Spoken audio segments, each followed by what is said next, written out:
কার্নিশ বেয়ে গড়িয়ে চলা নোনা জলের দিকে কিছু সময় চেয়ে ধপ করে উঠে দাঁড়ালো সে। গলার স্বর স্বাভাবিক রেখেই বলল, আজ মঙ্গলবার, এখান থেকে 3 দিন পর শুক্রবার, আর সেদিনই আমাদের বিয়ে।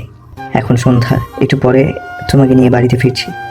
কৌরির বিস্মিত মুখের দিকে না চেয়ে বাইরের পানে পা বাড়ালো নিভান। সেটা লক্ষ্য করে আশ্চর্য গলায় কৌরি বলে উঠল, এটা হতে পারে না।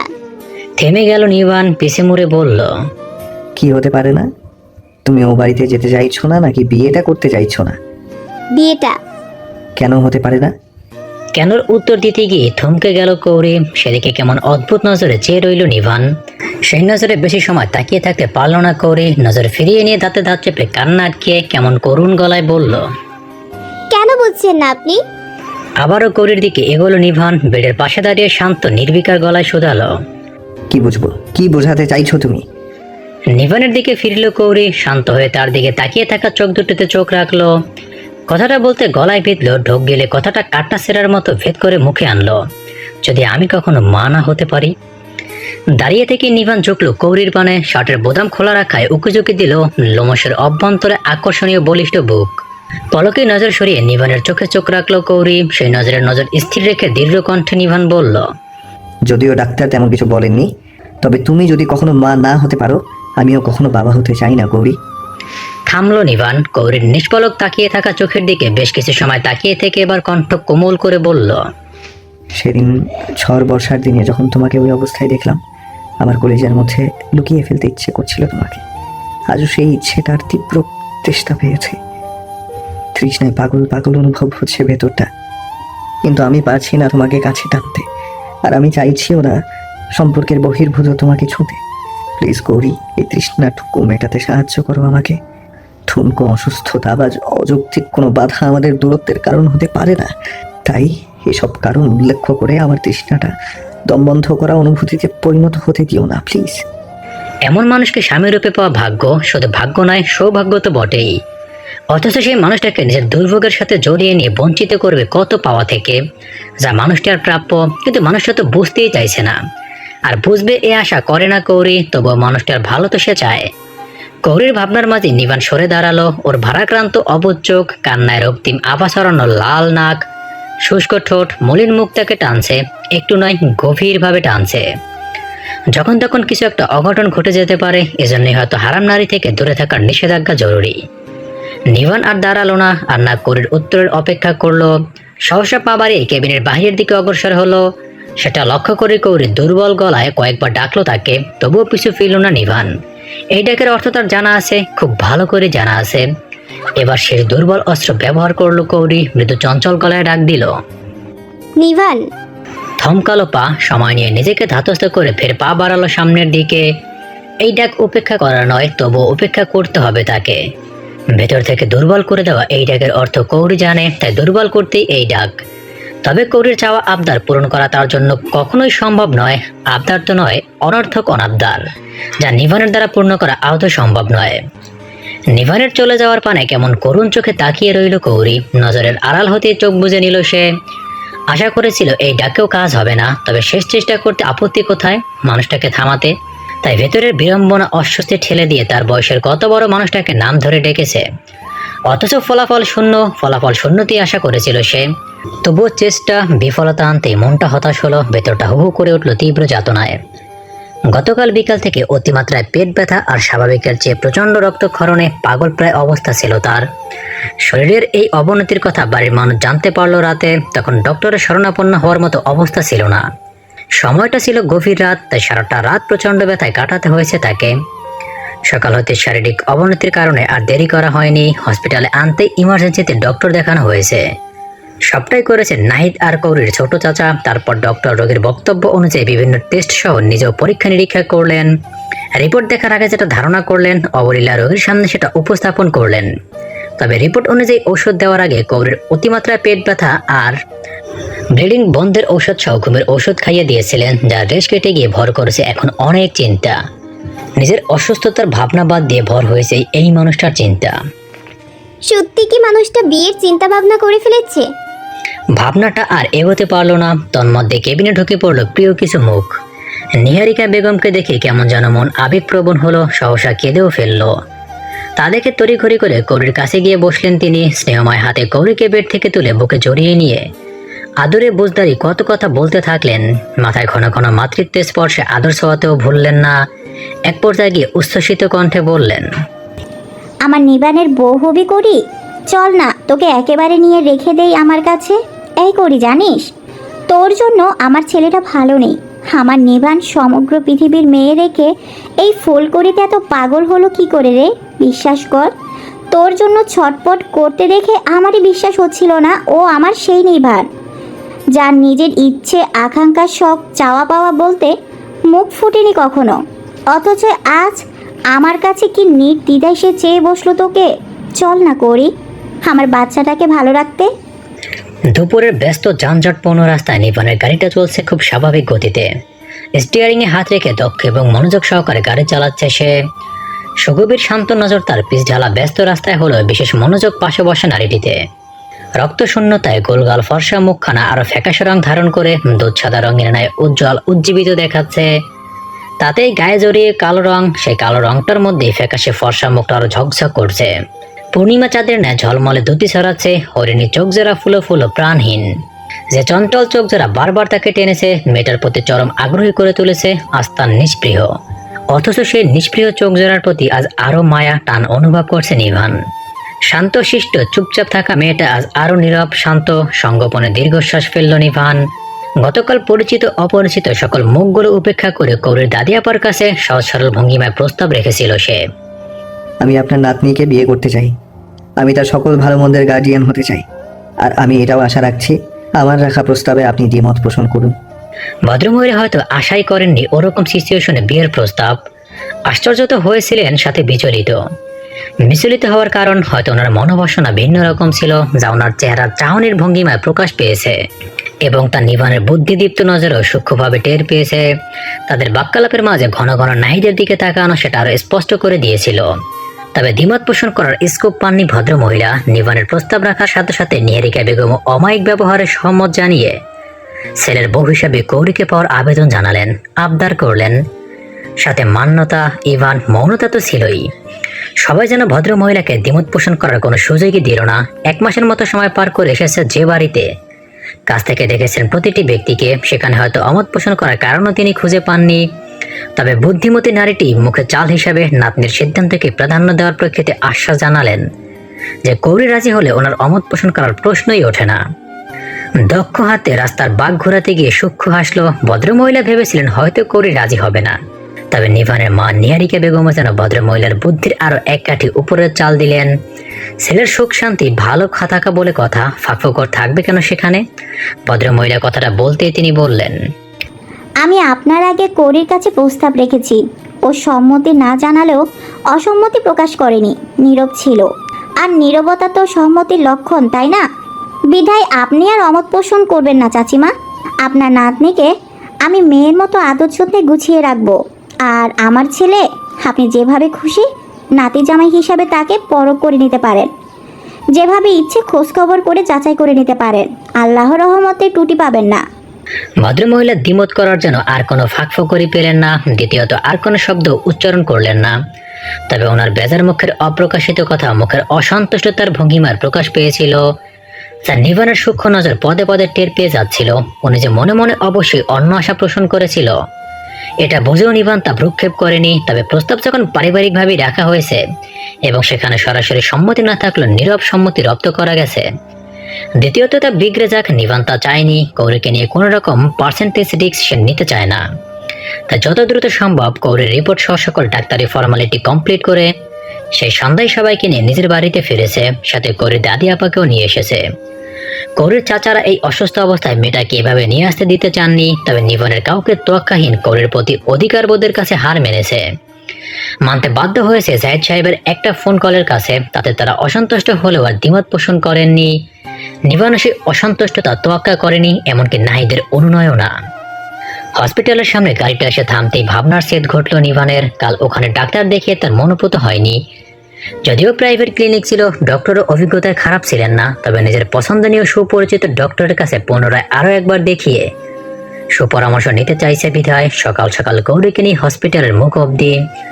যদিও মেয়েটা আসতে চায়নি, তবে নিভান কি শুনবার পাত্র? এমন অসুস্থতা নিয়ে যে কেউ হেলাফেলা করে, অথচ বোকা মেয়েটা রাগটা বাড়িয়ে কোথায় নিয়ে গেল। গাড়ি থামতেই কৌরিও নড়ে চড়ে বসলো। সিট বেল্ট খুলে নিভানকে গাড়ির দরজা খুলতে দেখে মৃদু স্বরে চঞ্চল গলায় বলল, আমি বললাম তো কাল ঔষধ খাওয়ার পর থেকে মোটামুটি ঠিক আছি, ভালো হতে তো সময় লাগবে।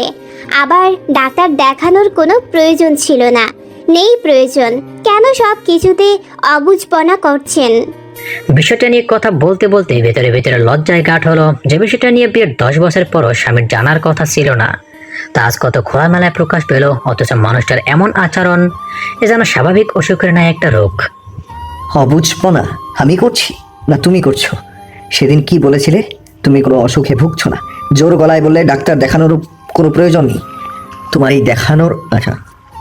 এই দেখা দেখি অপ্রয়োজনীয়তার মধ্যে কি দেখতে হলো আমাকে? তুমি নিথর হয়ে হসপিটালের বেডে শুয়ে আছো, তোমার আন্দাজ আছে? আমি যখন শুনলাম তোমাকে হসপিটালাইজড করা হয়েছে, আমার কি? কথা বলা শেষ করলো না নিভান, চোখ বুজে নিজেকে ধাতস্থ করলো। ফের গাড়ির দরজা খুলে বের হতে হতে বলল, তখন আমার কথা শোনার প্রয়োজন মনে করোনি। সো এখন আমি যেটা বলবো করবো শুনতে বাধ্য তুমি।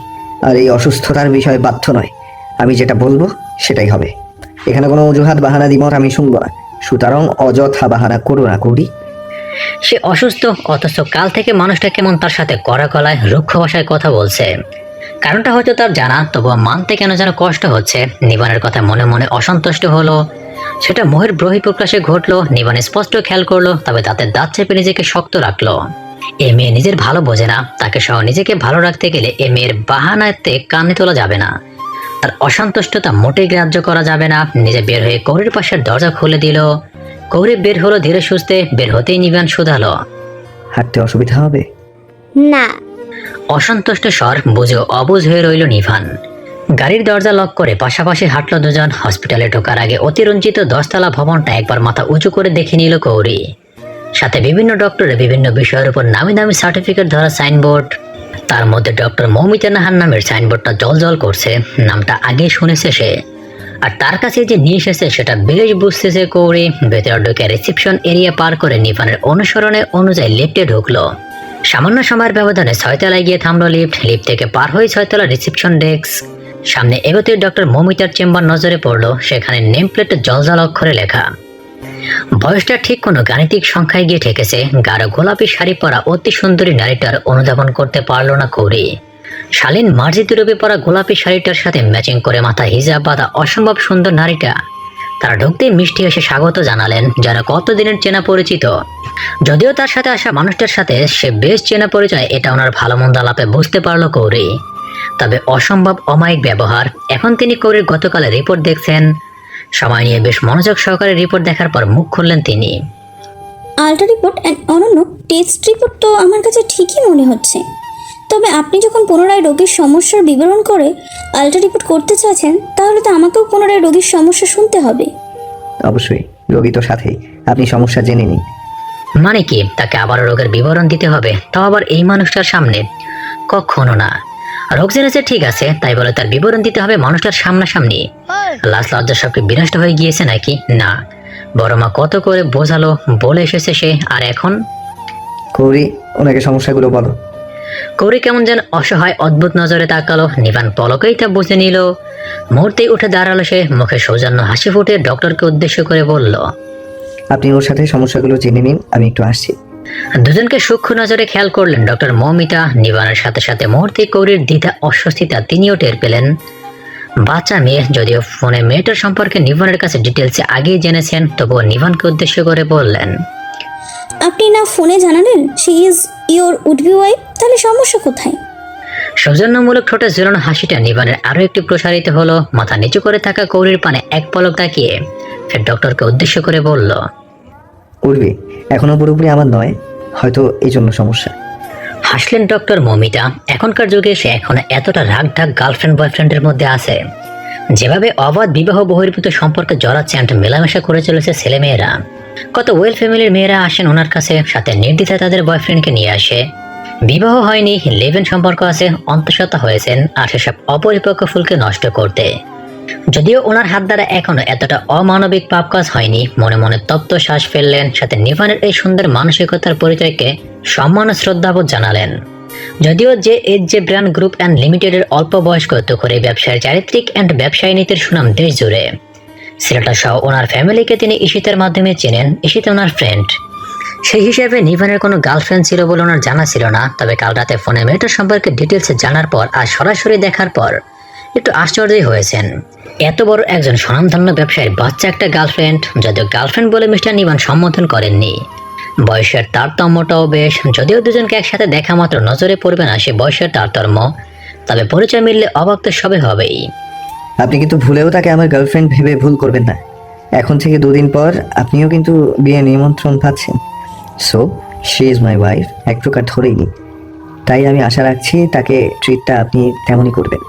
দীর্ঘ কণ্ঠ অথচ কোমল বার্তা আশ্বাস দিলেন ডক্টর মৌমিতা। অমায়িক হাসিটা ঠোঁটের কোণে অক্ষত রেখেই বললেন, অবশ্যই, আপনি নিশ্চিন্তে থাকুন অ্যান্ড কংগ্রাচুলেশন, বিয়ে করছেন তবে। ডক্টর মৌমিতার শেষের কথার প্রেক্ষিতে চমৎকার হাসলেন ইভান। উত্তর যেন তাতেই মিলল। হয়তো তারই আসার অপেক্ষা ছিল, এসে গেছে যখন বিয়ে করতে আপত্তি কিসের। কথাগুলো মনে মনে আওড়ালো, মুখে বলল, থ্যাংক ইউ ডক্টর, আমি বাইরে অপেক্ষায় আছি, প্রয়োজন পড়লে অবশ্যই আমাকে ডাকতে ভুলবেন না। এত সময় দুজনের বাক্যালাপে করে চুপ থাকলো। নিবানের কথাগুলো তাকে মানুষটার জীবনে কেমন যেন গুরুত্বপূর্ণ, আলাদা, স্পেশালি একজন একান্ত মানুষের অনুভব করালো। আচমকা চেয়ে পড়লো সে নিবানের পানে। তখন মানুষটার বাক্যালাপ চলছে সামনের নারীটির সাথে, অথচ কৌরির ভিতরে চঞ্চল অনুভূতিগুলো আটকে আছে। যখন নিবান বলল, শি ইজ মাই ওয়াইফ, কথার দৃঢ়তায় কৌরির মনে হলো তার সমস্ত অধিকার শুধু এই মানুষটার। সে সমগ্রটাই শুধুটাই যেন এই মানুষটার। কোথাও যেন ভিতরের অসন্তুষ্টতা, মন খারাপ চিন্তাগুলো ধূলিকণার মতো উড়ে গেল। করি আমি বাইরে অপেক্ষা করছি, আর সমস্যাগুলো ওনাকে সুন্দরভাবে বিবরণ দেবে। ভাবনায় আচমকা কথা পড়তে তরিত মাথা নাড়িয়ে সম্মতি জানালো। নিবান বাইরে পা বাড়ালো। কৌরি সেদিকে এক পলক তাকিয়ে ডক্টরের দিকে ফিরলো। ফিরতে কেমন অস্বস্তিতে পড়ে গেল। ডক্টর মৌমিতা কেমন হাস্যোজ্জ্বল মুখ নিয়ে তার পানে তাকিয়ে আছেন। ফের কণ্ঠে মাধুর্যতা ঢেলে চলে যাওয়া মানুষটার প্রশংসায় ডুব দিলেন। ছেলেটাকে আমি অনেকদিন ধরেই চিনি, আজ পুনরায় নতুনত্বভাবে আরেক ধাপ চিনলাম। সেই হিসাবে কিন্তু তুমি সৌভাগ্যবতী নারী। কৌরির বলার মতো কিছুই পেল না, তবে লজ্জা পেল ভীষণ। লজ্জায় মাথা নিচু করে নিয়ে হাঁসফাঁস করলো, হাত কষলে লাল করে ফেললো। সেটা লক্ষ্য করে ডক্টর মৌমিতা প্রসঙ্গ ঘুরিয়ে বললেন, এবার ডিটেলস জানা যাক, সমস্যা কি? যদিও আমি আগের রিপোর্টগুলো দেখে রোগ নির্ণয় করতে পেরেছি, বাট রোগীর মুখ থেকে সমস্যাগুলো জানলে রিপোর্ট করতে আমার আরও সুবিধা হবে। কৌরি মাথা নাড়ালো, ভেতরে ভেতরে অস্বস্তি অনুভব করলো। ডক্টরের প্রশ্ন অনুযায়ী নিজের সমস্যাগুলো বলতে থাকলো। কোমল স্বরে যেমন একের পর এক ডক্টরের প্রশ্ন বাড়লো, ওনার ব্যবহারে কৌরির উত্তর দেওয়ার স্পৃহা দ্বিগুণ হলো। অনিয়ম ঋতুস্রাব সাধারণত যৌবনের প্রারম্ভে এবং যৌবন শেষ হতে পারে। যৌবনের প্রারম্ভে সাধারণত 12 থেকে 20 বছর বয়সে কারোর শরীরে এস্ট্রোজেন ও প্রোটোজেন হরমোন যদি অপরিপক্ক থাকে তবে অনিয়মিত ঋতুস্রাব হয়। আবার নারীর শরীরে মনোপজ শুরু হওয়ার আগেই এই ধরনের সমস্যা হয়। এছাড়া বিভিন্ন ধরনের শারীরিক জটিলতার কারণেও এই সমস্যা হতে পারে। অনিয়মিত পিরিয়ড কি? প্রতি চন্দ্রমাস পর পর হরমোনের প্রভাবে পরিণত মেয়েদের জরায়ু চক্রায়ে যে পরিবর্তনের মধ্যে দিয়ে যায় এবং রক্ত ও জরায়ু নিষ্কৃত অংশ যোনিপথে বের হয়ে আসে, তাকে ঋতুচক্র বলে। মাসিক চলাকালীন পেটে ব্যথা, পিঠ ব্যথা, বমি বমি ভাব হতে পারে। আর যাদের এই মাসিক ঋতুচক্রের প্রতি মাসে হয় না, অথবা 2 মাস, আবারও কখনো 4 মাস পর পর হয়, তখন তাকে অনিয়মিত পিরিয়ড বলে। অনিয়মিত পিরিয়ড নারীদের বিভিন্ন সমস্যা হতে পারে। পিরিয়ড অনিয়মিত তথা একাধারে অনেক দিন বন্ধ থাকার কারণে জরায়ুর রাস্তা পুরো হয়ে রক্তনালী বন্ধ হয়ে যাওয়ার সম্ভাবনা থাকে। ওভারিয়ান সিস্ট দেখা দিতে পারে। সন্তান জন্মদানে বন্ধত্ব প্রকাশ পেতে পারে। আবার অনিয়মিত তথা মাসের মধ্যে পিরিয়ড কয়েকবার এবং বেশি দিন স্থায়ী থাকার ফলে জরায়ুর রাস্তা ফুলে বিভিন্ন সমস্যা তৈরি হয়। সমস্যা গুরুতর হলে জরায়ু ক্যান্সারের মতো ভয়ঙ্কর রোগে উপনীত হওয়ার সম্ভাবনাও থাকে এবং সন্তান ধারণ ক্ষমতাও জটিল দেখা দেয়। অনিয়মিত পিরিয়ড বা একেবারে পিরিয়ড বন্ধ হওয়া পলিস্টিক ওভারি সিস্টেমের জন্য হয়ে থাকে। তবে আরও অনেক কারণ আছে যার জন্য পিরিয়ড নিয়মিত হয় না, যেমন অতিরিক্ত দুশ্চিন্তা করা, ক্যাফিন জাতীয় খাবার গ্রহণ যেমন অতিরিক্ত কফি পান করা, স্ট্রেস নেওয়া, অস্বাস্থ্যকর পরিবেশে বাস করা, অপরিচ্ছন্ন থাকা, মদ্যপান বা ধূমপান করা ইত্যাদি। টিনেজার ও মধ্যবয়স্ক নারীদের মধ্যে অনিয়মিত পিরিয়ডের সমস্যা দেখা দিতে পারে। এর পেছনের কারণটা হলো হরমোন। আর লম্বা সময় স্ট্রেসে থাকলে অনেকেরই মাসিক দেরিতে হতে পারে। এছাড়া একজন নারী অন্তঃসত্ত্বা হয়ে পড়েছিলেন, কিন্তু তা জানতেন না। এরপর নিজে থেকে তার মিসক্যারেজ বা গর্ভপাত হয়ে যেতে পারে। এই ঘটনা সাধারণ পিরিয়ডের তুলনায় কিছুদিন পর পর বেশি রক্তপাত হতে পারে, যাকে অনেকেই দেরিতে মাসিক হওয়া বলে ধরে নেন। ওজন কম হলে সময় মতো পিরিয়ড নাও হতে পারে, এমনকি কিছুদিন বন্ধও থাকতে পারে। জরায়ুতে টিউমার ধরনের এক ধরনের বৃদ্ধি হলো ফাইব্রয়েডস। এগুলো পিরিয়ডের স্বাভাবিক চক্রকে বাধা দিতে পারে। জন্ম নিয়ন্ত্রণ পদ্ধতি ব্যবহার করা, যেমন পিল, প্যাচ, ইনজেকশন, আইআইইউডি, এগুলো ব্যবহার করলে পিরিয়ড দেরিতে হওয়া বা পরিবর্তন হওয়াটা স্বাভাবিক। মনোনিউক্লিওসিস, ঠান্ডা, সর্দি, গলার ইনফেকশন, এ ধরনের সমস্যায় পিরিয়ড দেরিতে হতে পারে। তবে বড় কোনো স্বাস্থ্য সমস্যা যেমন থাইরয়েডের সমস্যা বা পলিসিস্টিক ওভারি সিনড্রোমের কারণে পিরিয়ড দেরিতে হতে দেখা যায়। নিয়মিত মাসিক হলে শরীরের হরমোনাল ব্যালেন্স ঠিক থাকে, তবে অনিয়মিত পিরিয়ড বিভিন্ন সমস্যা তৈরি করতে পারে। তাই এই বিষয়ে অবশ্যই চিকিৎসকের পরামর্শ নিতে হবে এবং অনিয়মিত পিরিয়ড জনিত যে সমস্যাগুলো সম্পর্কে ধারণা দেওয়া হলো সেসব লক্ষণ দেখা দেওয়া স্বল্প সময়ের মধ্যে ডাক্তারের পরামর্শ নেওয়া জরুরি। না হলে জরায়ু টিউমার, জরায়ু ক্যান্সার এবং বন্ধ্যাত্বের মতো জটিল রোগের সম্মুখীন হতে পারে। আপনার রোগী তথা কাশফিয়া আহসান ফলিকাল স্টিমুলেটিং হরমোনের সমস্যায় ভুগছে। আরও কিছু সমস্যা রয়েছে, তবে জটিল নয়। আমাদের দেশের অধিকাংশ নারী হরমোন সমস্যায় ভুগছেন। বিভিন্ন জটিলতার কারণে তারা মারাত্মক কিছু না ঘটলেও সহজে ডাক্তারের শরণাপন্ন হতে চান না। তবে সমস্যার সম্মুখীন হওয়ার সঙ্গে সঙ্গে যদি তারা ডাক্তারের শরণাপন্ন হন, তাহলে রোগী এবং রোগীর সেবা প্রদানের সহজ হয়। রোগী রোগ নিরাময়ের জটিলতা দেখা দেয় না, কমপ্লিকেশন কম হয়। নিভান মনোযোগ দিয়ে ডক্টরের কথাগুলো শুনলো। কিছু কিছু কথা শুধু মাথা নাড়িয়ে সম্মতি জানালো, তবে মুখে কিছু বলল না। ডক্টর ফের বললেন, তবে আমি আশা রাখছি আমার দেওয়া আলট্রা রিপোর্ট সহ অন্যান্য টেস্টগুলো একই রোগ নির্ণয় করবে। যদি ওনার দেওয়া বিবরণের আগে ডাক্তারের কাছে যথাযথ পেশ করে থাকে আর যদি রিপোর্ট সেম আসে, তবে ওনাকে কিছু মাস পর্যন্ত ডক্টরের পরামর্শ অনুযায়ী থাকতে হবে এবং নিয়মিত ওষুধ সেবন করে যেতে হবে এবং স্বাস্থ্য সচেতনা হতে হবে। নিয়মিত খাদ্যাভ্যাস মেনে চলতে হবে। তন্মধ্যে নিজের ওজনের প্রতি খেয়াল রাখতে হবে। নিয়মিত ব্যায়াম করতে হবে। মানসিকভাবে বেশি স্ট্রেস নেওয়া যাবে না। খাদ্যাভ্যাসে অনিয়ম করলে চলবে না। বাইরে খোলামেলা খাবার বর্জন করতে হবে। আর বিভিন্ন করণীয় যেগুলো রিপোর্টের একটা চার্টে বিশেষভাবে উল্লেখ থাকবে। নিয়মিত ডক্টরের পরামর্শ অনুযায়ী থাকলে আপাতত জটিল কোনো সমস্যার সম্মুখীন হতে হচ্ছে না, এটা আশা রাখা যাচ্ছে। তবে আল্লাহর রহমতে ইনশাল্লাহ আমি আশা রাখছি ওষুধ নিয়মিত চললে এবং নিজের স্বাস্থ্য এবং খাদ্য অভ্যাস সচেতন থাকলে বাচ্চা কনসেপ্ট সহ পরবর্তী কোনো সমস্যার সম্মুখীন হতে হবে না। বাকিটা আল্লাহ যেটা চাইবেন সেটাই হবে। দরজা খোলার শব্দে পিছন ফিরল নিভান। একজন নার্সের পাশাপাশি কৌরি আসছে। আলট্রা রক্ত টেস্ট সহ বিভিন্ন টেস্টের জন্য তাকে নিয়ে যাওয়া হয়েছিল। নিভান সাথে যেতে চেয়েছিল, তবে কৌরি ফের অসম্মতি প্রকাশ করায় একজন নার্স দিয়ে পাঠানো হয়েছিল তাকে। সেই ফাঁকে কৌরির বিবরণ অনুযায়ী ডক্টরের শরণাপন্ন হয়ে বিস্তারিত জেনে পরামর্শ নিয়েছে নিভান। ওই মেয়ে যা ডক্টর কি বলেছে, কি পরামর্শ দিয়েছে সেটা নিয়ে কখনোই মুখ খুলবে না, তাই ম্যাডামের অলক্ষ্যে পরামর্শ নিতে হলো তাকে। কৌরি এসে নিভানের পাশের চেয়ারে বসে পড়লো। মেয়েটাকে বেশ ক্লান্ত দেখাচ্ছে, চেহারায় প্রকাশ পাচ্ছে সেটা। নিভান কিছু বলতে গিয়েও বলতে পারলো না। এর মধ্যে নার্স কৌরি আর নিভানকে এক পলক লক্ষ্য করে ডক্টরকে উদ্দেশ্য করে বলল, রিপোর্ট আধ ঘন্টা পরে পাবেন ম্যাম। যদিও নিভান কথাগুলো শুনলো, তবুও ডক্টর তাকে আলাদাভাবে বলে দিলেন। নার্সের কথা অনুযায়ী নিভান বুঝলো রিপোর্ট পেতে সময় লাগবে। যদিও স্পেশালি ইমার্জেন্সিতে ডাক্তার দেখানো হয়েছে, কোথাও সেকেন্ড দেরি হওয়ার কথা না, তবে রিপোর্ট তৈরি হতে তো সময় লাগবেই। এটুকু সময় তো ব্যয় হবে। দুপুরের খাবারটা খাওয়া হয়নি কৌরির। পাশেই অফিস যাবে নাকি কোনো রেস্টুরেন্টে? বাইরের খাবার এখন কোনো মতে কৌরির খাওয়া যাবে না। আবার মেয়েটা ক্লান্ত, যদিও খেতে চাইবে না নিভান জানে, তবুও খেতে তো হবেই। এক্সকিউজ মি ডক্টর, আমরা তাহলে ঘন্টাখানেক পরে আসছি। লাঞ্চ করা হয়নি মনে হচ্ছে। না হওয়ারই কথা। সময়টা তো আমার এখানেই পার হয়ে গেল, তবে লাঞ্চটা কিন্তু আমার এখানে সেরে নেওয়া যেত। ফের সৌজন্যতা দেখি হাসল নিভান। বিনয়ের সাথে অফারটা ফিরিয়ে দিয়ে বলল, থ্যাংক ইউ ডক্টর, তবে অনেকক্ষণ তো হসপিটালে, আমার মনে হচ্ছে ওর আপাতত এখন একটু খোলামেলা পরিবেশ দরকার। ডক্টর মমিত সৌজন্য হেসে বললেন, অবশ্যই। নিভান আর কৌরি বের হতেই ডক্টর নিজের কাজে ব্যস্ত হলেন। নার্সকে উদ্দেশ্য করে বললেন, লাঞ্চের আগে আপাতত তার কোনো রোগী পাঠিও না। নার্স সে কথা কানে তুললো কিনা বোঝা গেল না। সে এখনো তাকিয়ে আছে নিভান আর কৌরির যাবার পানে। তাদের প্রতি ডক্টর এত আগ্রহ আহ্লাদ। যদিও এই হসপিটালে সব ধনাঢ্য ব্যক্তিদের দেখা যায় আর তাদের ফ্যামিলি, তবে চলে যাওয়া মানুষটার মেয়েটার প্রতি অতিরিক্ত খেয়াল দেন তাকে যেন মুগ্ধ করলো। মানুষটাকে সে চেনে, সে প্রেক্ষিতে প্রশ্ন শুধালো, ম্যাম, একটু আগে রোগীর সাথে যিনি ছিলেন ওনাকে আমার চেনা চেনা লাগছে। আমাদের হসপিটালের সামনাসামনি 11 তলায় যে ভবনটা। হঠাৎ মনে পড়া ডক্টর মৌমিতার মুখের কথা কেড়ে নিয়ে বেশ মুগ্ধ উচ্ছ্বসিত গলায় নার্সটা বললেন, উনি জেএসজে গ্রুপ অ্যান্ড লিমিটেডের সিও নিফা নাউসাফ আহমেদ। আজ ফর্মাল ড্রেস আপ ছাড়া ছিলেন বলে হঠাৎই চিনতে পারিনি, তবে গার্লফ্রেন্ডের প্রতি উনি বেশ খেয়ালি যত্নশীল। গার্লফ্রেন্ড নয়, উড বি ওয়াইফ। 2 দিন বাদেই বিয়ে। নিভান নামে লম্বা চড়া হ্যান্ডসাম লোকটাকে মাঝে মধ্যে দেখে নিপা, তবে দূর থেকে। গায়ের শ্যামবর্ণ মায়াময় রংটার সাথে ফর্মাল ড্রেস আপে মাঝে মধ্যে লোকটাকে যখন দেখে মনটা পুলকিত হয়, নজর আকর্ষিত হয়। তবে ওর বাইরে ভাবা পাপের সাথে সাথে ঔদ্ধত্য, তাই ভাবনা ওই পর্যন্তই। তাদের হসপিটালের অনেক নার্স, এমনকি সদ্য হওয়ার ডাক্তারানিগণ ওনার ব্যক্তিত্বে মুগ্ধ। রঙে চাপা হলো সেই সৌন্দর্যের কথা সবার মুখে মুখে। লোকটা বিয়ে করেছে, মেয়েটাকে একটুখানি মনে হলো না?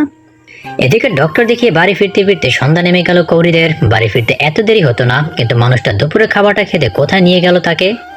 এক গ্রহ থেকে আরেক গ্রহে, এর চেয়ে বরং বাড়ি এসে খেয়ে দিয়ে রিল্যাক্সে যেতে পারতো তারা।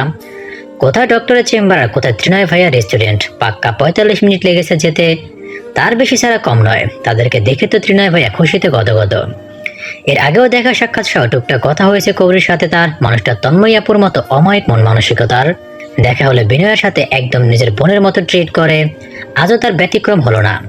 সে অসুস্থ জেনে নিজ হাতে স্বাস্থ্যসম্মত রান্না করে খাওয়ালেন, হয়তো এজন্য ওনার ওখানে নিয়ে যাওয়া। শেফ হিসাবে দারুণ তিনি। উচ্চশিক্ষিত একজন মানুষ, যার বাইরের ডিগ্রি আছে, ভালো উচ্চপদস্থ কোনো চাকরিতে যোগ দিতে পারেন, অথচ তা না করে নির্দ্বিধায় নিজের প্যাশনের মধ্যে ডুবে আছেন। যেন এই শেফ নামটাতেই মহা খুশি তিনি। খাওয়া শেষে 2 বন্ধুর মধ্যে বেশ রমরমা আড্ডা চলল। যদিও কথা ত্রিনয় ভাইয়াই বলেছেন, উত্তরস্বরূপ সামনের মানুষটা শুধু পাল্টা উত্তর দিয়ে গেছেন। কিছু নিয়ে হয়তো ত্রিনয় ভাইয়ের উপর অসন্তুষ্ট, না হলে ত্রিনয় ভাইয়ের উপস্থিতিতে তাকে এতটা চুপচাপ করে কখনোই দেখেনি। 2 বন্ধুর বেশ দৃঢ়বন্ধন দেখেছে।